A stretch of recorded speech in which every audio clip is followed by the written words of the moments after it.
City. Ladies and gentlemen, welcome back.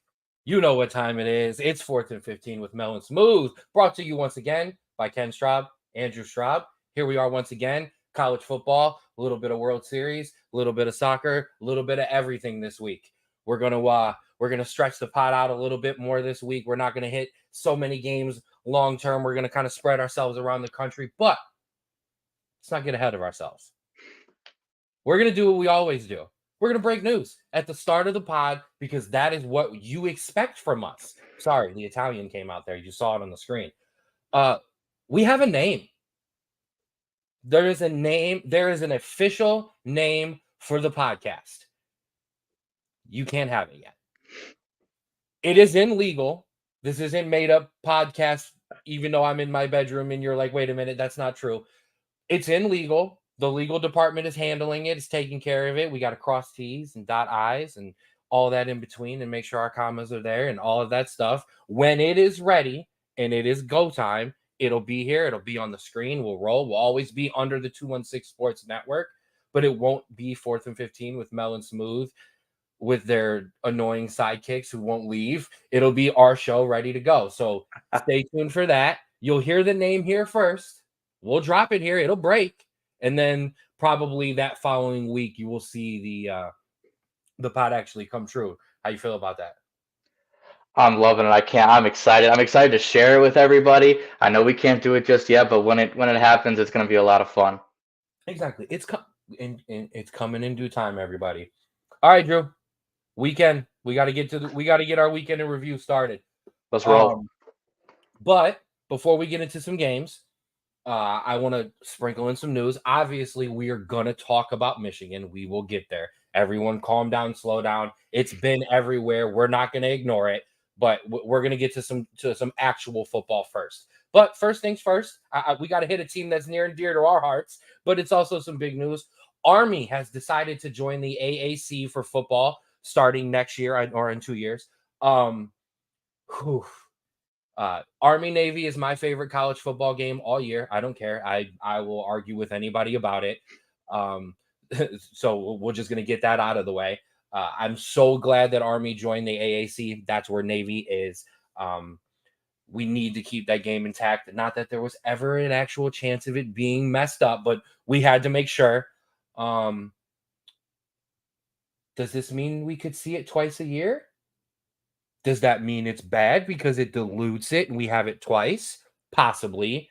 But it also means we could possibly have an Army-Navy game in a conference championship and an Army-Navy game mean more on the field than it has ever meant and has been important in like 50 years. Thoughts on that as I fumble through? Yeah. Coming from a team that's used to play in the American, it's obviously not the Your level of some. Bearcats. Yes, the Bearcats. It's not as tough of a conference as some, but it's still a very tough conference. It's right below those other four. Very, very good, very, very tough. But now that I look at it, if my numbers are correctly, there are 3 teams left in Independence.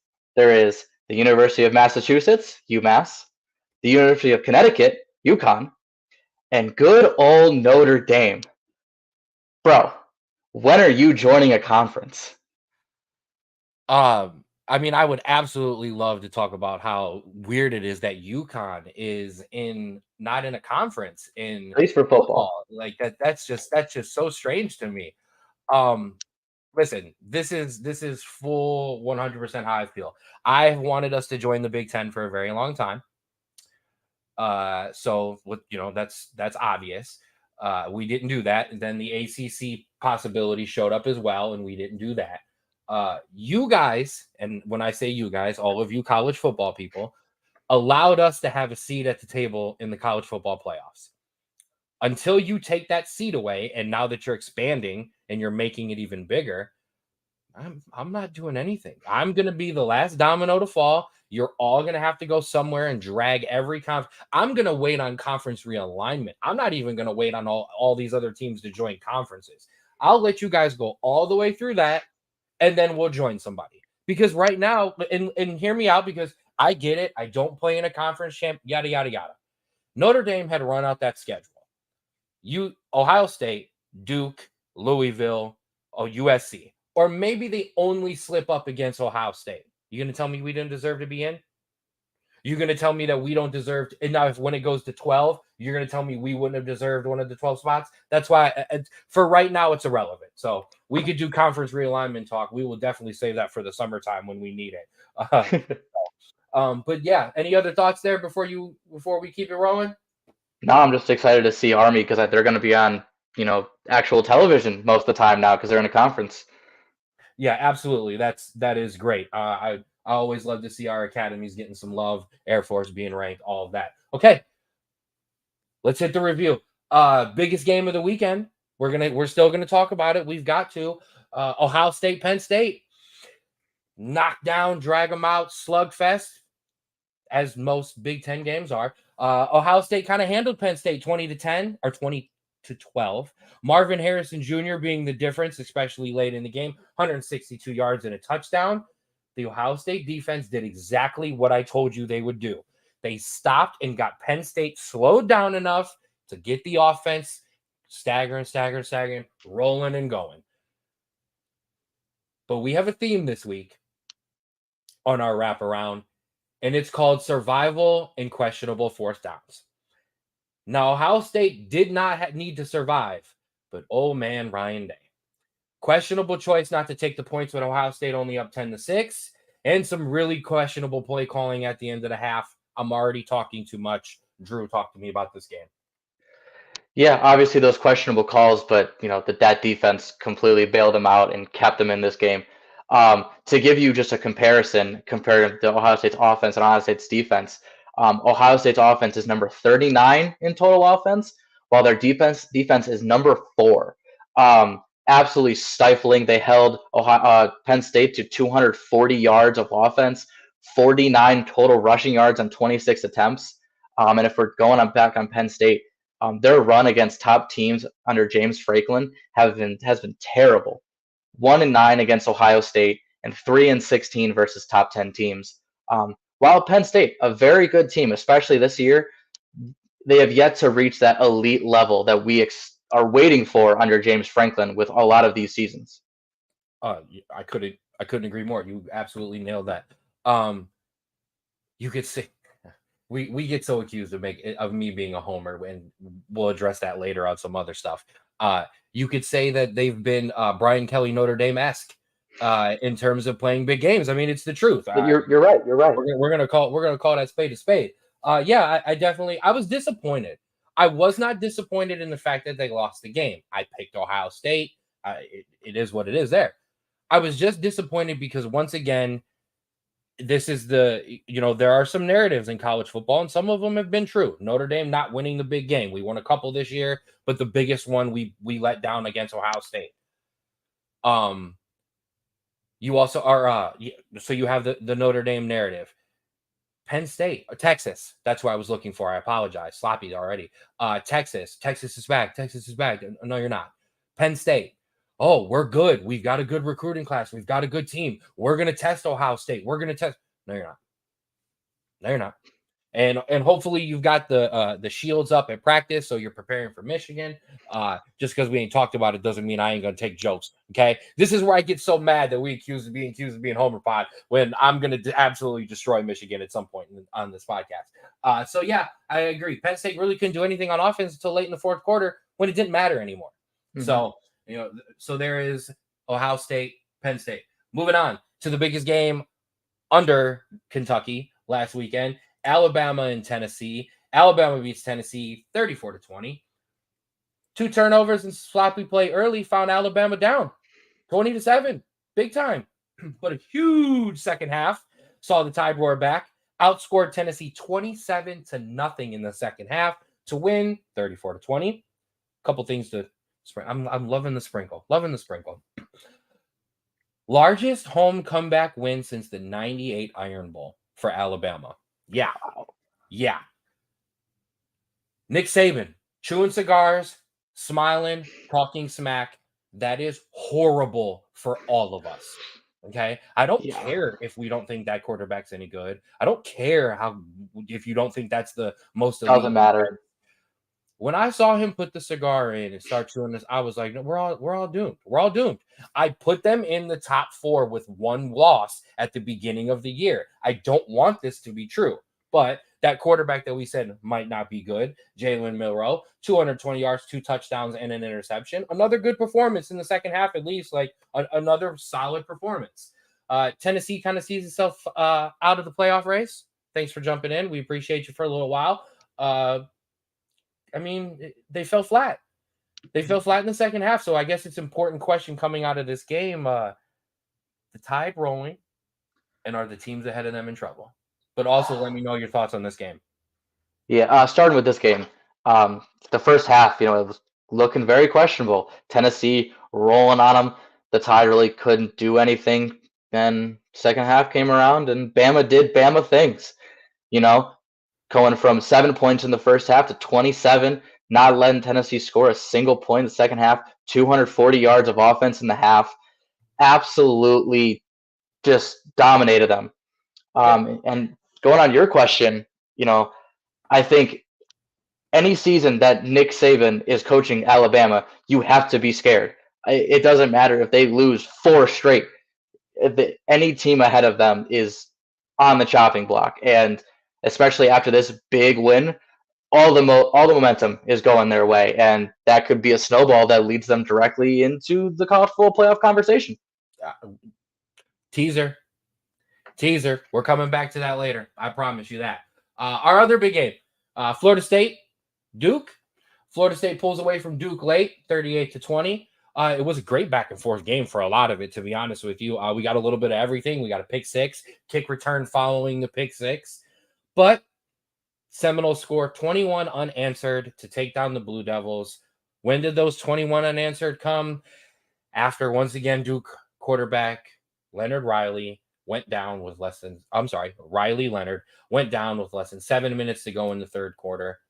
Was it meaningful just beyond the offense? It was a ball game until he got hurt. Like literally, they were in the game. Duke had some chances. However, theme of the week.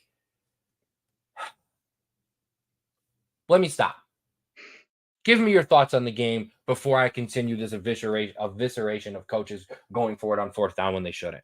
Very fair. I'll let you take that.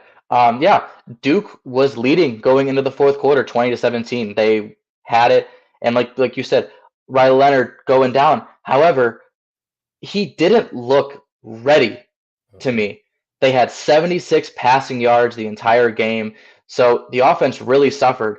But when we previewed this game last week, I said Duke's defense versus Florida State's offense was going to be your main battle, and it was. It was a good battle. It was for most of the game.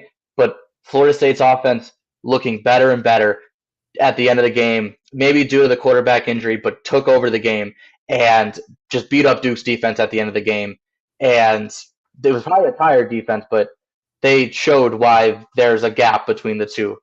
Absolutely. And hi, Mom. Mom's checking in early, as she always does. Give her a shout.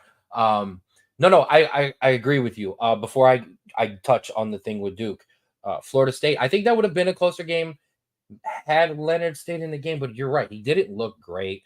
The kid's pushing it. He clearly wants to be out there. Now I disagree because last week I gave Duke head coach credit because he was trying to kind of damper expectations, and now he's already saying, well, yeah, he's day-to-day. No, this shouldn't be day-to-day. Sit the kid down.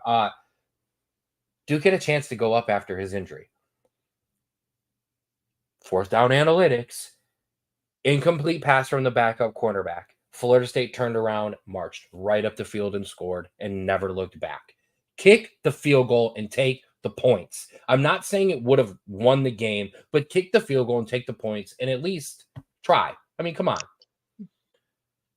And you gotta know that situation. You're down a quarterback. You don't know how many more points you're gonna get. You don't know if you're gonna get them better. Just take the points. Get up. Let your good defense, your defense that has been carrying you through some of these games, put it in their hands. But it is what it is. 100%. A frustrating one on that one. Not saying they would have won the game. Just give your team every chance it can. All right, our last one, real quick, of our big breakdown here. Utah takes down USC 34-32. Cole Becker, 38-yard field goal, takes down USC as time expires. Really shouldn't have been a field goal to win the game because Utah had this game kind of started to be handled, and they let USC back in the game. It's officially over for Caleb Williams and his Heisman candidacy. And like Tennessee and some other teams, USC's title hopes. Thanks for sticking around. USC, you have been absolutely amazing to bet on and to watch at night. Your games will still be meaningful and we'll still watch. But in terms of CFP, thank you. Have a good one. I want to bring up something real quick before we, or no, go ahead. Let's talk about the game first, and then I want to bring up Emmanuel Acho's tweet that he sent out, and he got just taken to task for. Utah came to play, man. Like, this is one of my favorite teams. It's been one of my favorite teams to bet on all year too. But they came to do what all the Big Ten or Pac-12 teams are the best at, and that's score some points and not play any defense. They're good at hitting them overs, and that's about it. Talk to me. USC's defense is so bad. They gave up 482 yards to a team that averages 332 at home.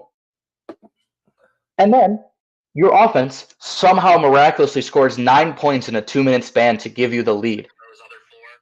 And you give up 56 yards in a minute and 41 seconds to lose the game. That is just unacceptable. This USC's offense is top 10, like in the league. It's awesome. It's amazing. But I don't know if their defense is top 100. It is awful. Like, it is so bad. Like, and that's exactly what I expected from this game is Utah slowing USC's offense enough that they can take advantage of that USC defense, and that's exactly what they did. Absolutely. Utah coach Kyle Whittingham deserves a lot of credit. It's a talented team. Mhm. And so does their backup or third string quarterback. I apologize, Bryson Barnes.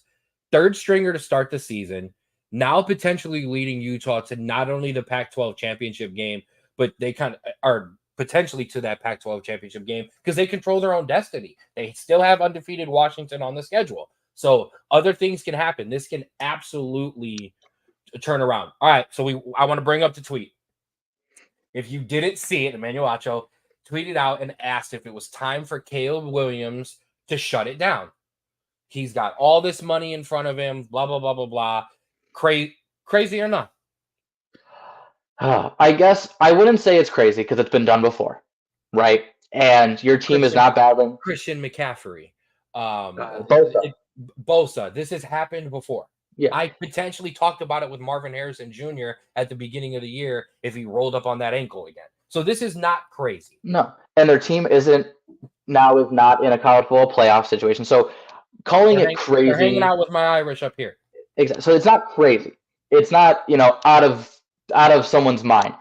However, a lot of people forget nowadays because of the transfer portal and the NIL. Kids love college football. They want to play. They want to do this. So if Caleb Williams wants to play, there is no one other than him that should be deciding that or telling him what to do in that situation. Because if he wants to play, he'll play. If he doesn't want to play and he wants to make that decision, that's all for him.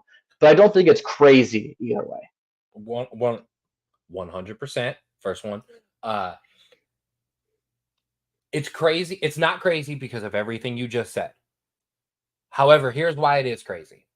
Caleb, you said, I can make more money in college than playing in the pros. So if I don't like the teams at the top of the draft board, I'll come back. Some of that was said through his father, but I'm just, okay. Our father has said plenty of things without our permission to say it for us. So sorry, Pops. Shout out to you. I know you're watching. So some of that came through his dad, and I understand that. But then there was the list of teams that he would play for, the Patriots, the Cowboys. There was a couple other. Then it was, I want ownership stock in it. You can't make a choice, man. Okay. And I don't knock you for asking or wanting any of those things or having demands in any of that. And I also don't I do disagree with you. You can make more money in the NFL. You're going to make a lot of money in college, kid. And I know you're in LA and I know you're in Southern California and it's amazing and it's beautiful, but you're going to make more money in the pros. But I get all of that. You can't be I can make more money if I stay here and then be like, well, I'm going to sit the rest of these 4 or 5 games and prepare for the NFL. If you want to, fine. God bless you, kid. I hope you're great. I hope you get the bags. But I'm just saying, like, your message is a bit inconsistent, and we already see what that can do in the NFL. Those coaches don't like that kind of stuff. You need to be on point and you need to be on brand. Look what they're doing to Russell Wilson. So I think that's fair to bring up. Okay. So that hits the big games. Drew, you want to take a ride?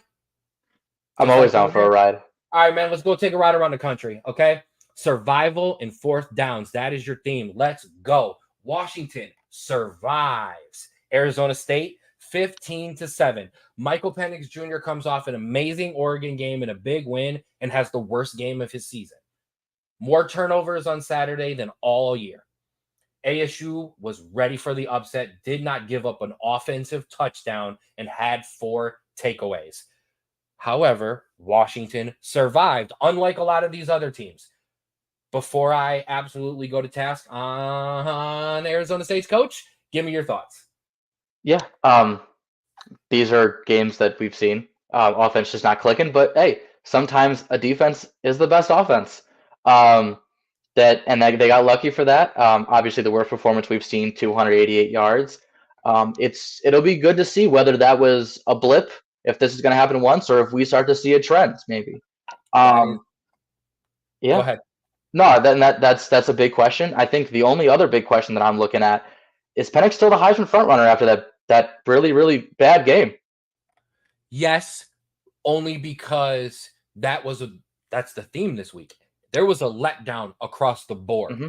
So I don't feel like anybody really went, all right, you had last week, here I am this week. No one did. Not Bo Nix, obviously not Caleb Williams, not Gabe from Oklahoma. Like this just Brock Bowers is out at Georgia. So I don't think anyone did. I think if anything, everybody just remember the NCAA football graphic where it would show you and it would just have arrows if you just didn't move that week. Everyone is just sideways. Nobody moved this week. Everyone is just hold still. We're gonna recap next week. And what you said is a big theme this week. How they survived. How do you bounce back? Are you real, or is this just now you've hit the bumpy part of the schedule and now you're going to fall off? So that's a big one. Arizona State had 4 takeaways. Arizona State did not give up an offensive touchdown, and they lost the bleeping game. Okay? Once again, Coach Kenny Dillingham doesn't stay true to the genius of his name. And instead, while up 7-6, kicking the field goal, he goes for it, passes intercepted, and housed. Ball game. That was it. Didn't look back. Washington added a field goal late, and wins the game 15-7. It was 7-6. Mm-hmm. Like, it's 10-10, or it's 10-9 with that field goal. Like, would you have won the game? Actually, possibly. This is a bigger one that I'm mad about this one. This is a bigger one than the Duke game. You had lost your quarterback. You know what I mean? So I just come on, guys. Like, let's go. Like, this is just not. Your next survival. Oklahoma survives UCF 31-29. Sooners were up 7-0 early. Did not lead again until they took the lead 27-24. Needed to survive a late 2-point conversion attempt and an onside kick attempt to escape the Knights of UCF. True. You got some extensive knowledge on this Oklahoma team. Talk to me. These are your guys. Yeah, and I have extensive knowledge over the UCF because we played them. Cincinnati played them in the American all these years, so I know a lot. Oklahoma, I think, honestly got caught like looking ahead. They play Kansas this week. They play Oklahoma State the week X. It's very tough games. A return for Gabe Davis for Gabe back to UCF. And so they probably got caught overlooking, honestly, a very underrated UCF team. I think they're a lot better than their schedule or their record says. But and so that happens. That defense, that Oklahoma defense, while not great, came up big when it mattered most on that 2-point conversion. And like you said, you survive. you advance, and that's when it gets in the latter stages of the year. That's kind of all you have to do. Right. Style. I know style points aren't a thing anymore, but you're gonna have some slip ups. I'm sorry. In the Mhm. 12 game, this is not the NFL. There's no 8 and 8s. Okay, and getting into the playoffs, or 8 and 9s, 9 and 8. That doesn't exist in college. So you're gonna get tested along the way. You're gonna have to survive some games, and like I said, survived. How do we go back now and get into next week? Build from this, not let it continue to slip. Speaking of the Big 12, Texas survives Houston 31-25. Texas was up 14-0 before Houston woke up and made it a game, but Texas survived. We have to talk about it because it's a major point from the game. Is the quarterback injury? Is the injury to quarterback Quinn Ewers long term enough to not just derail the rest of the season, but a potential Red River rivalry rematch? Talk to me about Texas hanging on. Yeah. An in-state rivalry coming in. Houston, from what I was listening, was going to take it very, very seriously. It was the first time they were playing Texas a while, and it's always a big rivalry for them. But Texas came up shooting 21-0. But it seemed they kind of went on autopilot after that. It seemed they wanted to just Yeah, like run up the clock halfway through yeah, the second quarter. yeah. And Houston actually had multiple chances to really take the lead. But on those two drives, they had a fumble and an interception. And Um, I think Texas was the closest this week of the teams that did survive to not surviving. And I know yeah. that score was a little bit more lopsided than the Oklahoma one was, but Oklahoma was moving the ball. Oklahoma looked good. Mhm. Texas just stalled up at some point and was like, "Uh-oh." Yeah. And to back on your theme on fourth downs, Houston had a 4th and 1 to move to tie the game. They passed it and didn't get it, and it ended the game. Instead of moving it, getting like it was less of a taking a point, but more of just a very dumb play call on 4th and 1 to lose you the game. He did not know. I'm talking to everyone else. Andrew did not know that I was going to do the survival and fourth down bad plays when he wrote his notes. It's just a theme that so many dumb fourth down calls. I'm sorry. I'm just going to call them what they were. Okay.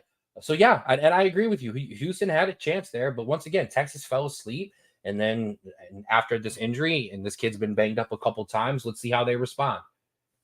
This is a good one. Virginia upsets North Carolina 31-27.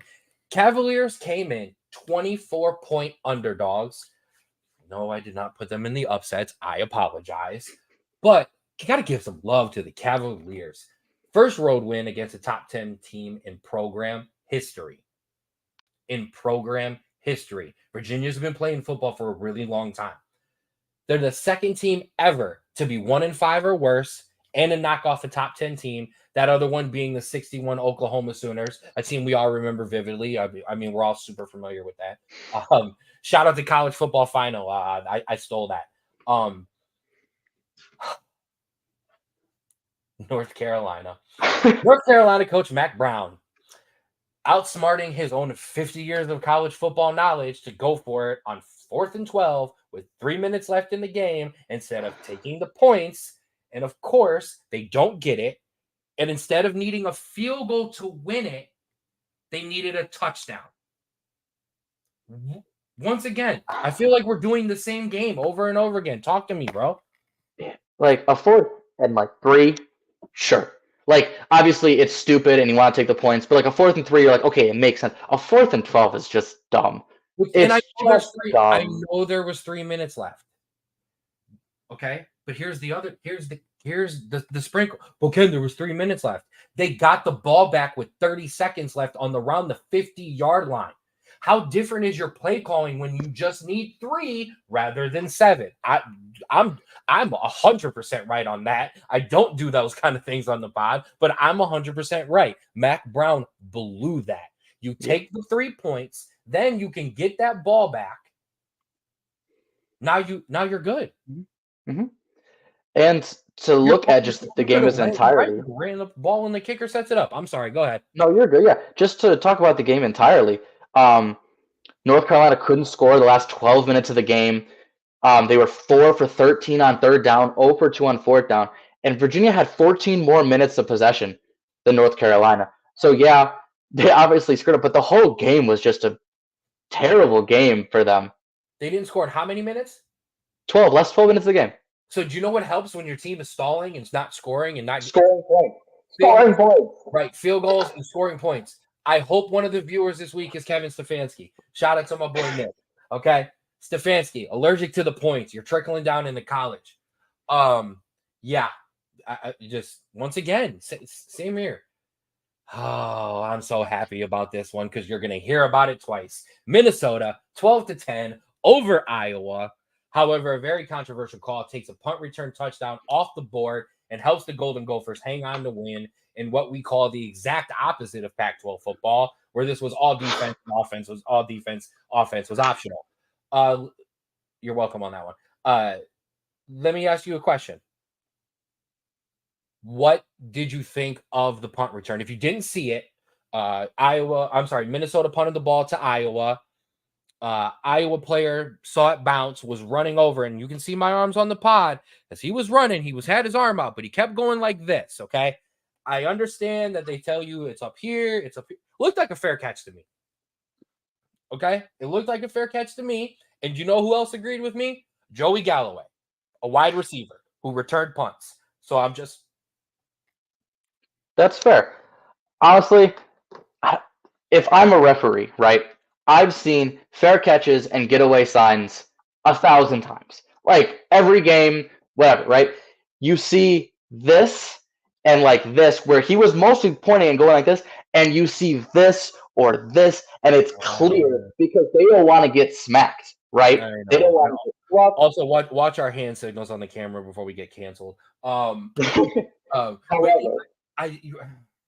However, Iowa had 127 yards of offense and 3 turnovers. So if we're going to put the blame on anything, we're not blaming the referees. We're blaming that offense that just didn't do anything. And you had to put yourself in the position to get screwed, right? Like if you have anyone of a competent day, that doesn't matter. You're up 7 or 10 at that point, and it doesn't matter. Any kind of a competent day, like literally, you scored 10 points. You lost giving up 12. Yeah. If that's not Iowa football, baby, I don't know what is Iowa football, okay? All right, we're cruising. We're almost home. We've done our lap around the country. I just one last one to throw at you before we pull back in the driveway. Georgia Tech, are you okay? Georgia Tech, are you okay? You lost to my Bowling Green Falcons 3 weeks ago. You beat Miami only because Miami started this fourth down awful coaching decision segment from 2 weeks ago. So you should have lost that game. And then you lose to Boston College this week, who's not a great ball club. Georgia Tech, are you okay? You guys all right? You prepared for basketball season? Like we're checking. Hey, that's fine. I'm not even mad at you. All right, Drew, we're home. Let's check in. Yeah. It's time for head slaps and chest bumps. Head slaps, you first. Fine. My first one, Clemson. The defense was good enough.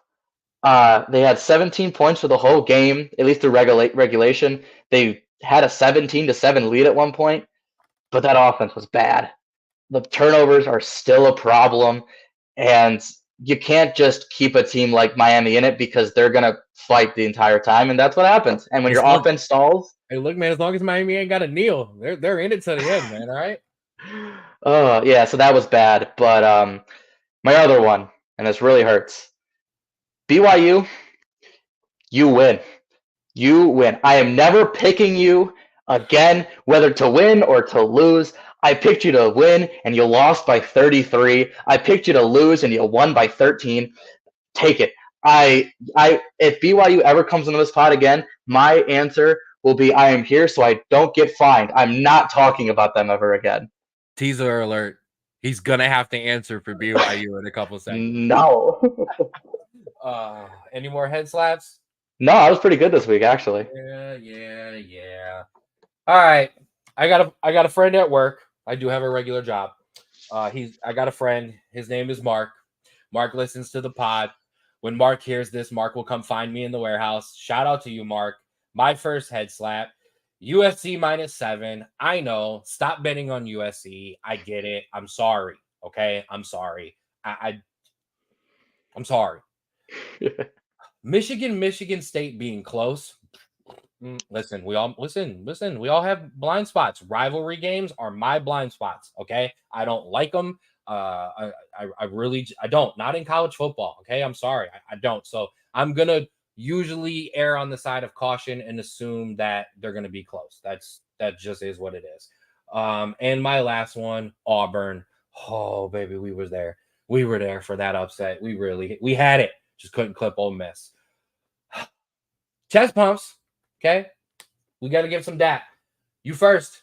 Yeah, I had some good ones this week. Actually, I did pretty well. Oregon, obviously, not as big of a win as we anticipated, but won pretty well. Did really good. West Virginia, very similar to what I predicted. They couldn't stop that Oklahoma State offense. 491 yards, 48 points, just ran all over them. Alabama, a little scary at first, but like I said before, Bama did Bama things, got back on track, did exactly what we expected. Utah, like I said, kept it close and came away with a great win. I'm gonna take credit on that one because we disagreed on that last podcast. And last one, Air Force, a low scoring game as we predicted, and Air Force just keep winning. My chest bumps so long this week. Okay, so strap in, ladies and gentlemen. You think I talk a lot when I'm got something to say? Wait till I'm right. First things first. You said it. Air Force, baby. Win, cover, under. Let's go. The holy trifecta, baby. I won't say it like that. But absolutely. No, I did not tell you about the points, but I absolutely told you to put it on them winning. I told you to sprinkle them in, and I told you I love that under. Let's go, baby. Okay? Hey, I get a head slap for USC -7. I get my credit for that USC Utah over. I told you to hammer that, baby. Okay, that's now 7 of they were 6. Yeah, that's now 7 of 8 for USC on the overs. Okay, absolutely. That Florida State Duke over. I told you I loved that one. Locked that in. That one ran away. We were good there. My Bowling Green Falcons hit once again, baby. Love you. Shout out to our Bowling Green Falcons. And since it's chest bumps and it's my pod, I'm not waiting till the end. I'm giving these now. Not only did we do not so bad on college football this week, our 5-team soccer parlay hit from last week. Yes. So if you were following in and you stay tuned to the end, we're making money all over the place. Okay. Our Chelsea tie hit for the upsets. Shout out to you and your Blues. I went on the wrong side. Okay. Shout out to you for making us some more money. Okay. This pod, and I can bring up the notes because I have them, started in a Facebook group. You have heard me talk about this multiple times. So I started in week 1. I then rolled over into the podcast. Now, the first couple weeks, I didn't give you as many picks as many bets. I'm going to give you some more this week and kind of get back to what was the establishment of the first start of the pod. I'm saying that to basically say this. I'm 67-36 since week 1. Okay. On all use, likes, bets, take this team, like this over. Okay. We're bringing you good stuff here. I'm telling you, tap in with us. We got you. 7-3 last week. Okay. So we did not do bad. Okay. But like I said, we're going to hit some heavy picks this week. Oh, soccer wise, 3 of our 5-team parlays have hit over the past 7 weeks. Okay. That is amazing. 3 of 5 upsets. Okay. Chelsea hit this week. West Ham did not hit this week. I'm sorry to my son's teacher. Shout out to her. She's big hammers. All right. Let's keep it rolling. Top 6. Most important. It's coming. We are officially going to get trumped here in a couple weeks where the committee is going to give you their top 6 on Tuesdays. We're going to tap in with you on Wednesday nights, give you a recap of that top 6, give you our top 6, and go from there. Mine has not changed. I still have Michigan. I still have Georgia. I still have OSU. And I still have Florida State. I know you have some different ones. So I want to run through real quick. We'll start with my number 1, Michigan. And it's time to do it. It's time to talk about it. Michigan is in full Patriots mode, full Spygate, full Deflategate, rally the troops in. Does a scandal really hurt a Wolverines team that is back against the wall, us against a mentality, a rabid or scared Wolverine, you could say? That is just awful. Corn emojis everywhere. But also a team that was wearing free Harbaugh shirts at the beginning of the year. You really gonna give this team more motivation? Okay, but we got to talk about it. Michigan's being accused of stealing signs. Before I eviscerate what I think of the opposition on that, tell me what you think, and tell me what you think about Michigan. Yeah, well, Michigan, obviously a really dominant team so far. Beside everything, I still had number 2. Just a quick little put in there. But as you were saying, this team is not affected by any type of scandal. Maybe when they actually get punished for something, we can talk about the effects of everything. But right now, this team is solely focused and they love Harbaugh. They are fully invested in this program, this mentality, and it will not affect them until actual stuff comes down. But yeah, right now, a lot of stuff coming out is a little interesting. Okay, so number one, nothing's coming down this year. I don't care what anybody says. Do you not watch college football? The NCAA does not move like that. So nothing is coming down this year. So get that out of your heads already. And I'm going to tell you right now, that picture of Harbaugh running down and chasing the interception and posing with the picture, that is the picture that is going to be this season if Michigan makes a run. So mark my words on that. All right. So here's how I say this, okay? I played soccer in college. You can't steal signs in soccer, okay? So obviously my game that I played on the field was never affected by sign stealing. But I like what the players are saying. I've not heard many players outraged, okay? Seen a lot of players just going, okay, I mean, this is what it is. Compare it to when the Astros got caught. And players were literally throwing their own teammates under the bus who had played for Houston or for Boston. It was a mess. Players still will throw shots at Astros players for the sign stealing allegations. It's a little bit different when, and shout out to Coach Prime. It's different when you know the curveball's coming, like Coach Prime said. In football, you still got to stop them. And this is the best. Everyone has now seen the clip of Ohio State, Michigan, where they show Ohio State turn to the sideline, get the play call, turn back in. The Michigan sideline explodes. Michigan changes up the defense. They gave up a touchdown on the play or on the drive. Yeah. And I think the play. Come on, guys. Come on. I didn't know my iPhone was the biggest recruiting tool of all time. Why aren't you changing your signs up anyways? Yeah. That's normal. It's routine to go and watch the other teams play that you play against. Like, absolutely. And I'm sorry, when they holding up signs of, Jose Ramirez's head and something else, and as you're asking for your signs to get broken. So I'm sorry. I'm not a Michigan fan. Okay. I'm a college football fan. I got to call it what it is. And I think this is overblown. Yeah. Somebody probably gets suspended and blah, blah, blah, blah, blah. Michigan is in the NCAA crosshairs right now. So I'm sorry. They could have sneezed in a box that they weren't supposed to, and they would have been investigated right now. I'm not saying nothing will come of this. I'm just saying. So that's what I have for Michigan. Georgia, I have as number 2. You obviously have Georgia still at number 1.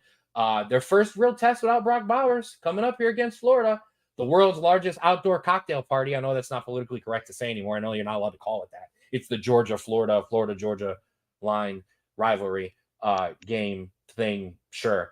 It's the world's largest outdoor cocktail party. Big game coming up for Georgia. Georgia still number 1, but it's close. It's close. I agree. Slim. Ohio State, my number 3, your number 3. Listen, the message for Ohio State from this point forward is very clear. Survive, stay healthy, close practices, be there for Michigan. I mean, that's what it is. So I want to address a thing that I've gotten some heat for, which is that I'm anti-Ohio State. That is not true. That is not true. I have given more love to Marvin Harrison Jr. than I think I have given to any individual player on this podcast because that guy is amazing. I've already tried to request in my fantasy league to make him a keeper. Okay, that doesn't make any sense, but I don't care. I'm drafting him in the first or second round. This is why I don't win. There's a reason you don't get fantasy football things here. I didn't start a defense and a kicker this week, and the group chat was lighting me up for it. Listen, man, pod duties, man. The fantasy is everywhere. We're firing GMs and coaches everywhere. Let's get back on track. I like this Ohio State team a lot. I think Ohio State's coach is not a CLOWN, but he's very close. I'm not a Ryan Day fan. I don't think he's a great coach. I don't know what 80-year-old is Lloyd Carr around. It's Wisconsin this week. I'm sorry. Ryan Day saying this week is not about Ryan Day after all of the things Ryan Day has done this year is the most Ryan Day thing of all time. You arguing with 80-year-old Lou Holtz. You're going to argue with Lloyd Carr probably before the Michigan game because you obviously don't want to smoke with Jim Harbaugh. I'm tired of it. And the reason I'm tired of it is because Ohio State, you're good. You're good. You're getting in. There's no questions. There's no, no. You take care of business and you're in. No one disrespects you. You get all the love. I don't want to hear this Ohio versus everything from Ryan Day. You have one of the most talented teams in the country. Now, is this your ploy because Michigan smacked you around 2 years in a row? I've got to, create this narrative to run with 100%. 100%. And that's fine if that's what this is. Go for it. But I don't buy it because your team is too good for that. That's fair. No, that's fair. But I agree. I think Ohio State clearly stayed at number 3 with that win. I sort of agree in the terms of I don't think Ryan Day is a top tier head coach, but I mean, this is what Ohio State does every year. They win all of their games other than maybe the Michigan game or the Penn State game. They either make the college football playoff and then lose to an Alabama or a Georgia or somebody else, or they don't get in because they lose to Michigan. This is what they do. This is, you know what I mean? Right. Yeah. So here, listen, man, if I'm Georgia, if I'm obviously not Michigan because you're gonna see them, but if I'm Florida State, Washington, Oregon, Texas, Alabama, Ohio State gets in, I don't want no smoke. I don't want no smoke. It proven track record. They get in, they win. Okay, like you don't want to see them in the CFP. Now that's not Urban's team in there. That's okay. There's a different, but I don't want that team's pedigree. No, absolutely not. So Ohio State, the team, absolutely all love to you. Like seriously, your fans are crazy sometimes. I'm sorry, just that's what it is. Florida State, my number 4. Well, here, Drew, who do you have at 4 this week? This was really tough. There was two thought process that went in my head. Do I keep Oklahoma at 4, even though they were really close against the UCF team, like almost lost it, or do I reward Florida State for a great win against Duke? And not just rewarding Florida State for a great win. Oklahoma's really, really great win does not look like a really, really great win, and it's really the only one they have. Yes. However, the thing that I used to make this list from day one, my gut says to keep Oklahoma at 4 for now. Okay. It says to keep it there. I know the Texas win isn't a big, as big a win as we thought. It's still a decent, pretty big win in my eyes. And it's a better win than Florida State has right now, in my opinion. Maybe Florida State has more wins that are. I think the combination will take care of Florida State in the end. But yeah, you're not wrong. You're not wrong. I had to give you a little bit there. It's this thin. It is another bad game of Oklahoma and a good win of Florida State away from flipping. But I roll for Oklahoma. Win's a win, right? So right. So Florida State at 4. Or so Florida, I have Oklahoma at 4. I have Florida State at 4. They did what they were supposed to do, but it might not matter now that North Carolina lost. It might not. They got hurt by more than by the other teams losing than they did by their own win. And that's a weird one. Washington, we both have in there. Win's a win, right, guys? Right? Right? Yeah. Got to clean that up. If they want to impress the committee and jump Florida State or slide into that OSU Michigan loser, they got to clean that up. Period. End of story. That is what it is. We talked about Oklahoma. So yeah, there's your top 4. There's your top 6, I should say, with your top 4 included. Not a lot of changes. I'm really interested on who gets the number 1 spot from the committee coming up here soon. Yeah. And then after that, I obviously who grabs that 4 spot. Real quick, while we're there, some teams to watch for. Texas, Oregon, Alabama, 7, 8, 9, respectively in the poll. Just buying their time, kind of waiting, except for Texas. I don't care. My Oregon State Beavers are in at 11. Utah at 13 as the Pac-12 race is wide open. Notre Dame, if there's some chaos, maybe. Nah. You can't lose to a team that lost to Pitt and expect to get in. I'm sorry. I know. Missouri, got to give some love to Missouri. They're sneaky good. And they've got a matchup with Georgia coming up. So yes. Missouri can mess this up for everybody. Some love for Air Force. Love for some Air Force at 19. And Tulane, 22. Got to give up to the Green Wave. James Madison, welcome to the top 25. Shout out. You're deserving in my book. I've got no issues with it. So those are your teams to watch for. Anybody else? Are we rolling to the games of the week? I think we're ready to roll. I think we're ready to roll as well. Your biggest game this week, number 8 Oregon travels to take on number 13 Utah. Oregon opens up a 7-point favorite. Is Utah ready to make some more noise and upset more teams in the Pac-12?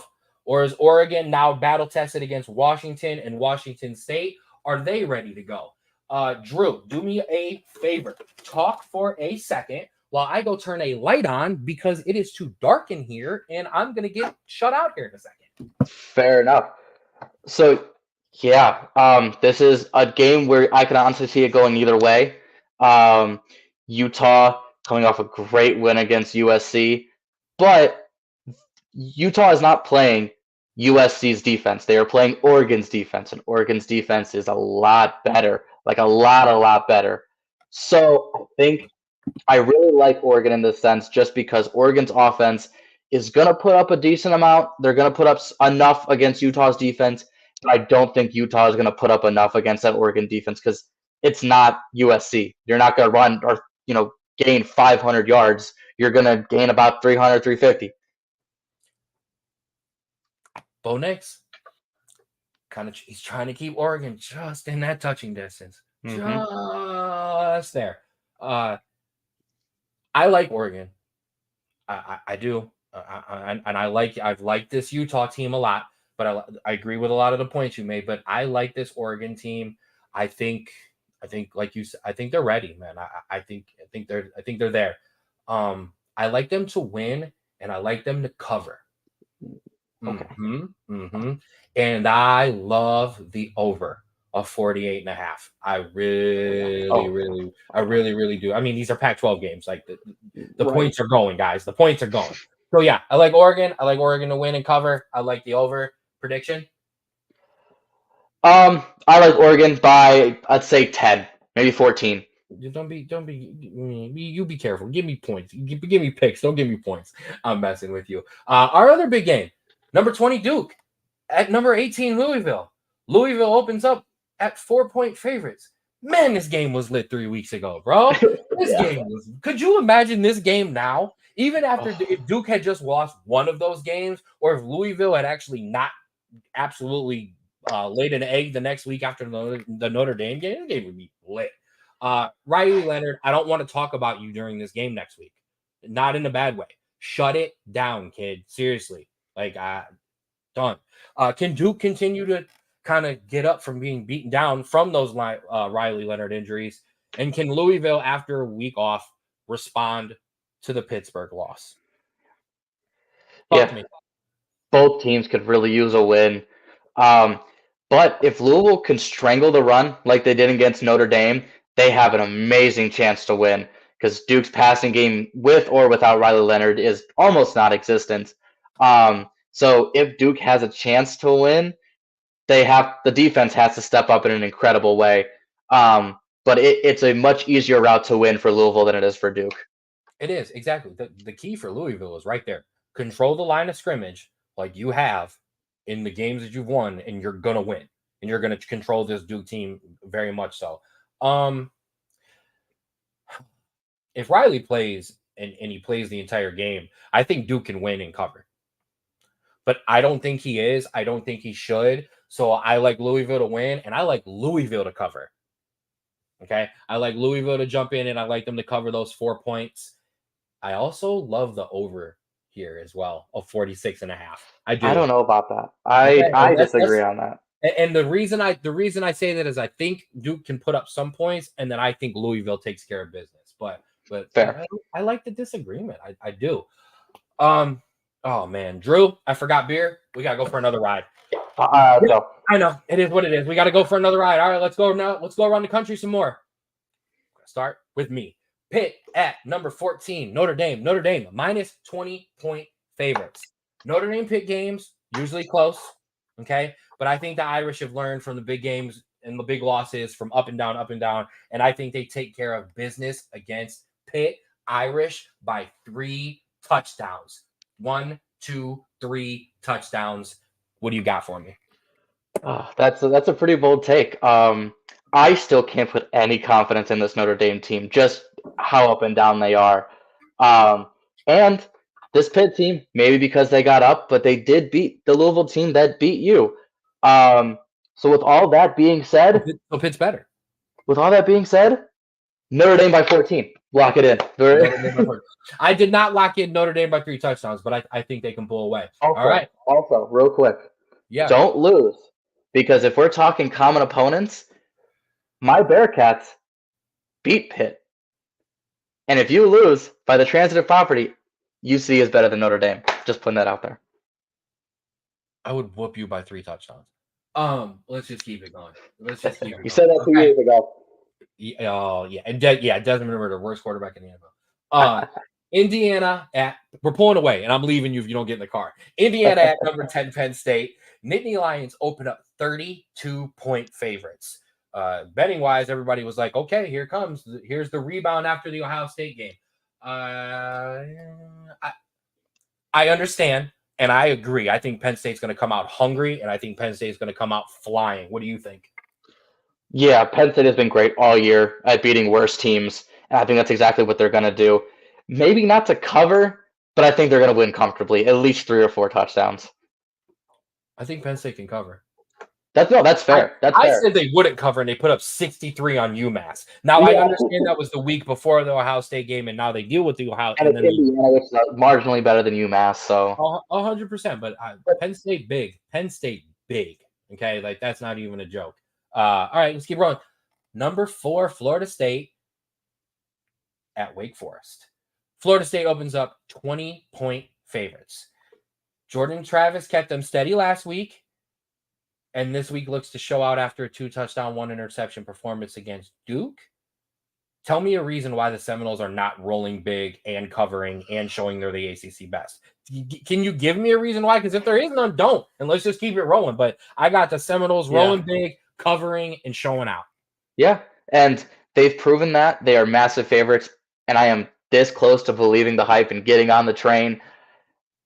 Florida State, I need you to prove me wrong, because this is such a trap game by every sense of the word. I have them winning, but by a touchdown or less. Ooh, a good disagreement there, because like I said, roll big, stay tuned. All right, your biggest game of the week, number 6, Oklahoma at Kansas. Sooners open up as only 10-point favorites. Okay, so some love for your Jayhawks. Okay, if I got Oregon State, you got Kansas. Dylan Gabriel, I just absolutely butchered your name for the first 25 minutes of the pod. I apologize, my guy. Dylan Gabriel, Heisman candidate, continues his Heisman campaign, 19 touchdowns, 3 interceptions. Where he goes, where he leads, Oklahoma will go. Sooners get back in Texas form for me, and I think they take care of your Jayhawks. Cover, and I love this one. But I think you might disagree with me. Talk to me. No? Actually, I agree with you on this. I think this is one of these games where they look at the narrow win last week, they see a better team coming up, and they go, "Oh, I don't think Oklahoma's legit. It's going to be a close. It might even be an upset." And then Oklahoma wins by 28. That's like it's one of those bounce back games. I think that all the better is going to be proved wrong, and I think Oklahoma is just going to wipe the floor with Kansas. I agree. I have Oklahoma in my parlays. I'm throwing it out there, okay? Like that's just what it is. I like this 10 points. Like I said, I like the cover. I love it. I love it. I love it. I love it. Okay. The other big game of the week. Number 1 A people, Georgia against Florida. Georgia opens up as 14.5-point favorites. Are we putting Georgia on upset alert? I don't know. All the signs are there, right? Florida every year has one or two games that they pull something out and they win a game they shouldn't win. Also, Georgia's not having their leading receiver, Brock Bowers, 567 yards, 4 touchdowns. What's going to happen there? Also, Georgia the next 3 weeks. Number 16 Missouri, number 12 Ole Miss, number 21 Tennessee. A very easy chance to overlook. The signs are there. Will it happen? I couldn't tell you. But if you believe in overlooking opponents and betting on this Florida team, it's there. Yeah, but yeah, right, absolutely. Georgia's schedule, man, and the SEC, it gets its love and it's deserved, man. The schedule is murderer's row, man. Okay, like you still have Tennessee coming up, you still have Missouri coming up. It was a good ball club. Ask LSU. This is a test for Carson Beck and the Kirby Smart defense. Okay, can you step up and can you step up with clearly without your best offensive player? Can you step up? Can you be that? And can the defense take care of business? I mean, this Florida team, like you said, it always somebody in the SEC does this every year. Georgia has avoided it. How long can you keep playing around? Like I said, you're out your best offensive player. Your defense needs to step up. Like you said, Florida, which team are you? Which Gator team is showing up this week? I think Georgia finds a way late to pull away and overcome Bowers being out, but I don't like the 14.5. Not at all. Okay. I think it could be 14. I think this could be a 7-point game. So your favorites, we're going to move it on. BYU at number 7, Texas. He says, I don't know. Well, here's what I think. Longhorns are 17.5-point favorites. I don't care. Texas, you're on upset alert. Yep. I'm still buying in. I'm not throwing away this BYU team yet. After a weak performance last week and a quarterback being out for Texas, I think they're in trouble. Okay. I really do. You don't need to say a word. You're just here so you don't get fined. We're going to keep it rolling. Number 22, Tulane at Rice. The Green Wave, 11.5 points. Favorites. Yes. Thank you, Vegas. Keep it rolling. Lock those in. That's a teaser later. We're just going to keep it moving because that's just, yes. Number 24, USC at California. Hey, Mark, here's your second shout out. I don't care. USC is minus 10.5 points. I've seen it at 10 in other places. Before you say a word, I don't care. USC cover. Yes, I like it. Lock it. Talk to me. Yeah, no. USC has obviously been on a downturn, but Cal is not good. Like they just cannot. They haven't been good for a while, and I think USC, while hasn't been played good, had a tough couple weeks, and I think this is an easy bounce back game for them. I also agree USC to cover. Boom. Let's go. Sorry, Mark. You're gonna be mad at me. All right, Washington, number 5, Washington at Stanford. Huskies open up at 26.5-point favorites. Washington, something a lot of teams didn't do, and that was win their big game and actually survive the next week. Okay, we've seen a lot of teams not do it. So I know that's a big one for Washington. How do you respond? How do you rally? I think Stanford could have hung with this team last week. I think if Stanford caught Washington where Arizona State did, I think Stanford wins this game. But that was last week. And now we're here to this week. I think Washington gets back to that kind of pre-Oregon form. I don't like the 26.5. I think this is 24, 25-point victory, but I like it. Anything before we roll? I completely agree. Let's roll. Number 19, Air Force at Colorado State. U.S. Air Force Academy opens up at 12-point favorites. Falcons bring that heavy running attack to Fort Collins to take on the Rams, Colorado State. I will say this. If Colorado State shows up like they did for Colorado, they can challenge Air Force and upset them. But not everybody can get up for a team when it's not Prime. Shout out to you, Coach Prime. I'm going to say it again, like I do every week, pro Coach Prime on this pod. Okay? I need some glasses, Coach Prime. I'm just saying, I need some sunglasses. So that's what I think about that. Either way, I like Air Force to win and to stay undefeated. How about you? Yeah. Honestly, this game I think is heavily dependent on the Colorado State quarterback. He's got 15 touchdowns and 11 interceptions. So massive gunslinger. He's gonna win or lose you that game all by himself. I like Air Force. Obviously, their defense is stacked, and that Colorado State's defense is not good at all. That running attack's gonna run all over them. And I like Air Force a lot. Okay, let's keep it rolling. Vanderbilt at number 12, Ole Miss. Ole Miss, 24.5-point favorites. Close game on the loss to Alabama. Ole Miss gets more home cooking. I don't even think this is really a question. If you want to tease the points, I understand. I'm gonna stay away from this game gambling wise, but I like Ole Miss big. I do kind of like the under of 63.5 as I keep looking, but other than that, it's kind of a stay away. Just watch it and keep it rolling. Yep. Number 3, Ohio State at Wisconsin. Buckeyes open up 14.5-point favorites as Ryan Day returns to Wisconsin. Find Marvin Harrison early and put this away early. Buckeyes, big win and a cover. I got Buckeyes by like 21, maybe 28. I think this is a big win for Ohio State. Keep it rolling to Coach Prime. Colorado at number 23, UCLA. I'm going to keep this short and sweet because you're going to see this again. Coach Prime in Buffalo opens up at 17-point underdogs on the road. Yeah, we're giving Coach Prime the love. Don't care. Upset alert, calling it now. I like it. I like Shedeur has another great game to show you that he is going to play on Sundays.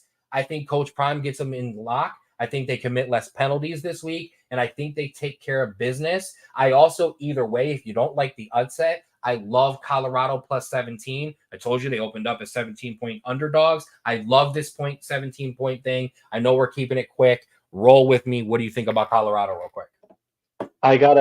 It's definitely upset territory, but I gotta disagree with you. I think the wind in Colorado sails have left. I think they are a good team, but I think that poor defense is really starting to show. I think that UCLA offense is really going to take advantage of that. And that UCLA defense, I think, is good enough to at least slow down the Colorado offense enough where that UCLA offense is just going to cook that Colorado defense. Everything you said makes absolute sense, and I don't care. I don't have sense here, Coach Prime. Number 17, North Carolina at Georgia Tech. Sorry, Georgia Tech. UNC 11.5-point favorites. I don't care about last week. Drake May, UNC respond big and cover. 11.5, take that. Lock it in. I love it. Old Dominion at number 25, James Madison. James Madison Dukes opened up as 19.5-point favorites. Welcome to the pod, JMU. Defense only allowing 14 points in Sunbelt play. I don't have you in any of my parlays, JMU. I apologize, but I think we see you next week on the pod. That's what I will give you that. I think next week we're doing another James Madison game. Anything else there before we move on to Oregon State? Old Dominion, not a pushover. They beat App State last week. Mm-hmm. I think it's a tough matchup, but I do like JMU as well. Yeah, we'll see you next week. I promise you. Number 11, Oregon State. My Beavers at Arizona open up as 3.5-point favorites against a pesky Arizona team. Arizona 6-1 against the spread this year. Oregon State is a favorite of mine. Everyone knows this. It's a tough one, man. This is so tough. And it'll stay that way. Oregon will stay my team. Give me the Beavers, not to cover. Love the 56.5 under. Love it. Love it. Love it. Teaser alert coming up soon. Oregon State, Arizona. What you got? Anything? I mean, Arizona is very tempting. And I know you call Oregon State your team, but I also am in love with Oregon State. And so while Arizona is very tempting to give the upset, I gotta stick with Oregon State. I understand. Shout out to everybody staying with us. We're running long tonight, bro, but it's all right. We're rolling now. All right, let's get to it. Sometimes you love teams, sometimes they need to be all you. But hey, teams we love. You first. Yeah. Kind of a repeat of last week, but honestly, it was too good to pass up. I love Oregon. That offense is going to put up a lot of points, and they have a good defense, unlike the University of Southern California. And I don't think Utah is going to do anything against that defense, at least not enough. And that's why I love Oregon. The second team I like, Louisville. They are back at home. It's the first big home game since their win against Notre Dame.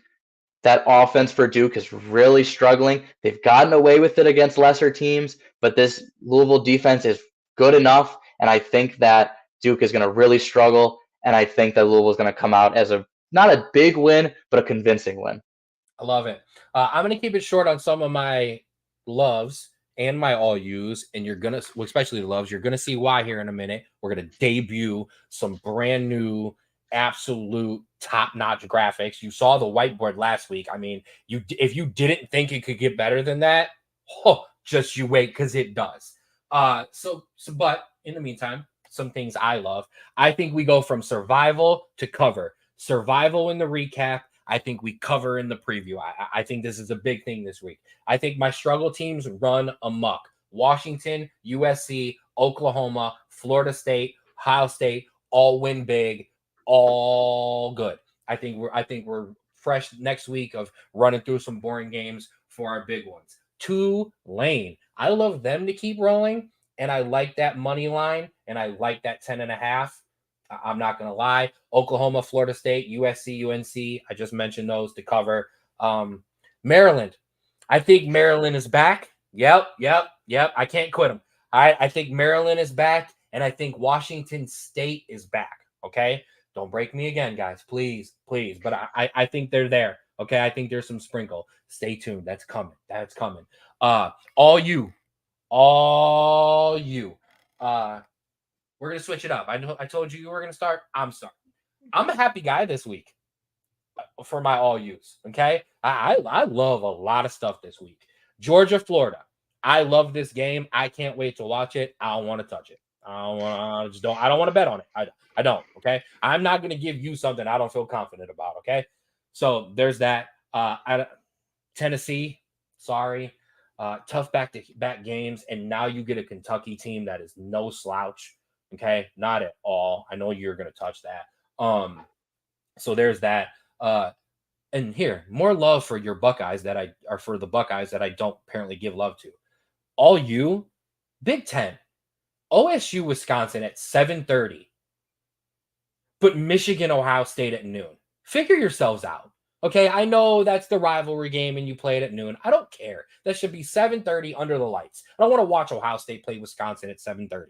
I want to watch them play Penn State, and I want to watch them play Michigan. Get it together, Big Ten. All you. Yeah. I have to disagree with you. I have one and only one all use, and it is Kentucky. I do not like Kentucky. They just came off back-to-back double-digit losses in their past 2 weeks.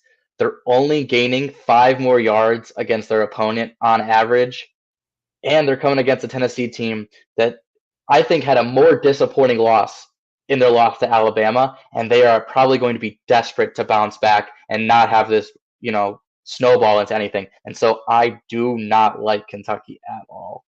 You don't like Kentucky. I don't like Tennessee. We definitely have to check in on this one then. Are we ready? This is great. All right, ladies and gentlemen, it is time to talk about our bets. Sorry, I'm changing graphics on the screen. Computer is yelling at me. You see it. Betting. I love to talk it. We love to talk it. I always got good stuff for you. No whiteboards this week. Ladies and gentlemen, your bets that I like this week, right here, baby. I'll slide over. You still see me. You still see Drew. We're here. Lock them in. My favorite parlay.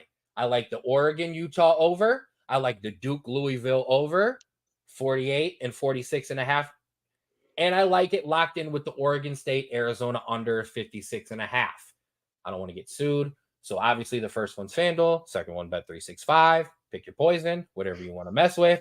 Plus 581 there, plus 595. I know you disagree with the Duke Louisville over. I like this. I'm sorry. What I do like, if you want to switch a little bit, I'm not budging on the Oregon Utah over, and I'm not budging on the Oregon State Arizona under. I do like a hedge of the Duke Louisville over and the Duke Louisville under. If you want to spread some wealth, I like that. I did it. Your sprinkles, you see them. Oklahoma minus 10, love it. Lock it in your parlays. Florida State minus 20, yes, I like it. If you want to take it one up to some big boy status, put it in there. And I already told you I like that Tulane minus 10 and a half. I really do. I think the Green Wave take care of business. And there you see it. One last ride. Clemson, Maryland, Washington State. This is your last chance. Clemson minus 380, Maryland minus 525, Washington State minus 240. I like sprinkling them in. I like it. I like it. I like it. Okay. I'm just, all right. It is what it is. All right. So there's your bets, your upsets. Okay. Because we do that every week. We did okay last week. All right. We hit Minnesota. Okay. We almost hit Auburn. And there was one more that I missed. But either way, we were rolling. Oh, Baylor over your Bearcats. Sorry, we kind of ignored that. Love you, big guy. Our upsets I of was the week. okay with us ignoring it.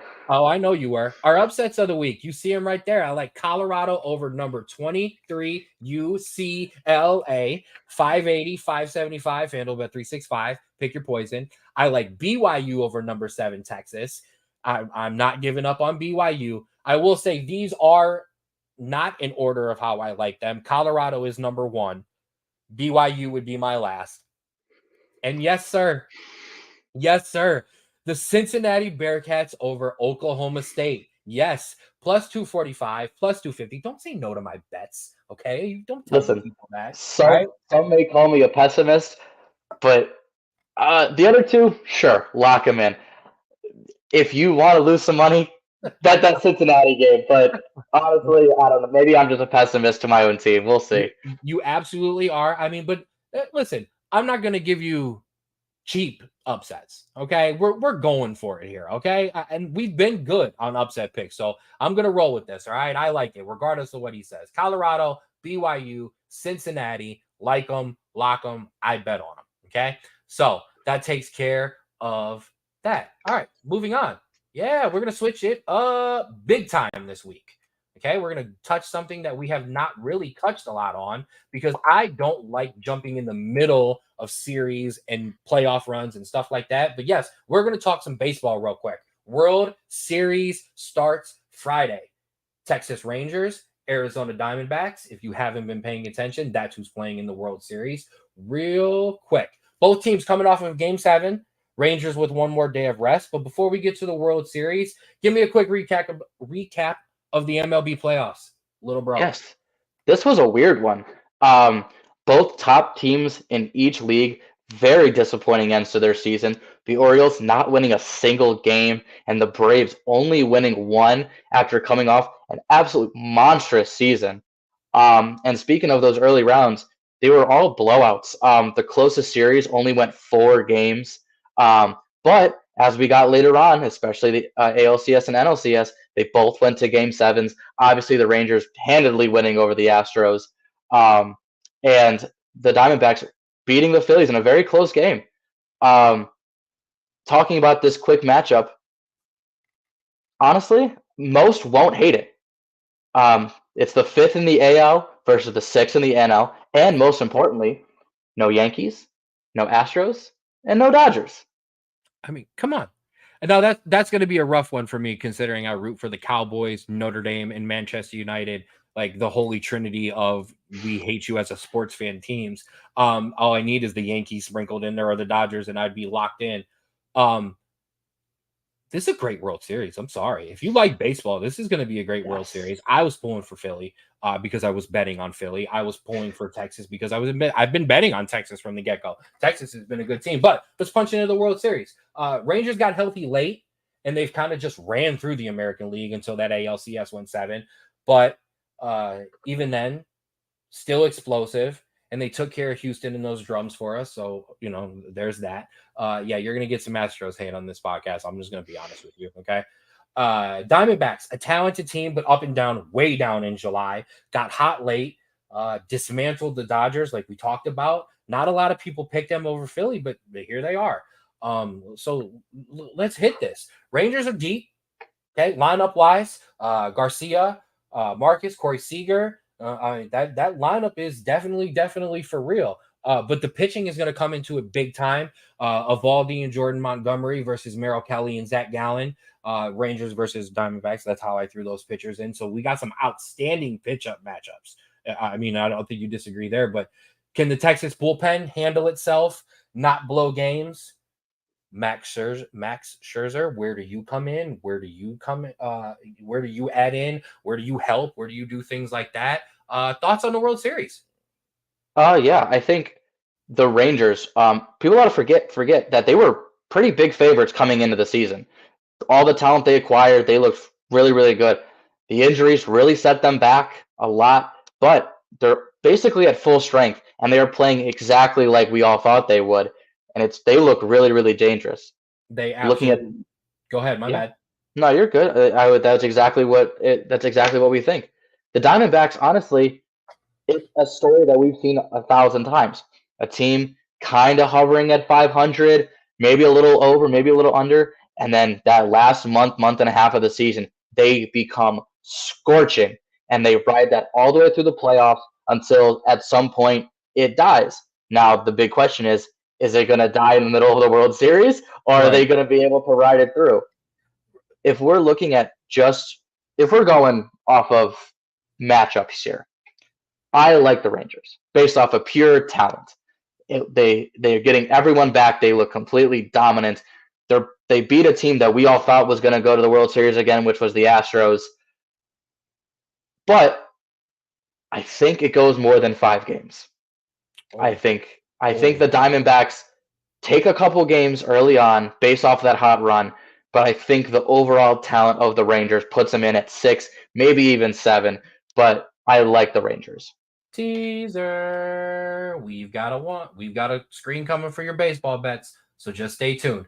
I agree with you. Diamondbacks up and down, and then like you said, hot and rolling. A funny story. I've obviously been watching the baseball playoffs, but I don't know Arizona's lineup through in 1 through 9, but I've watched them play many times.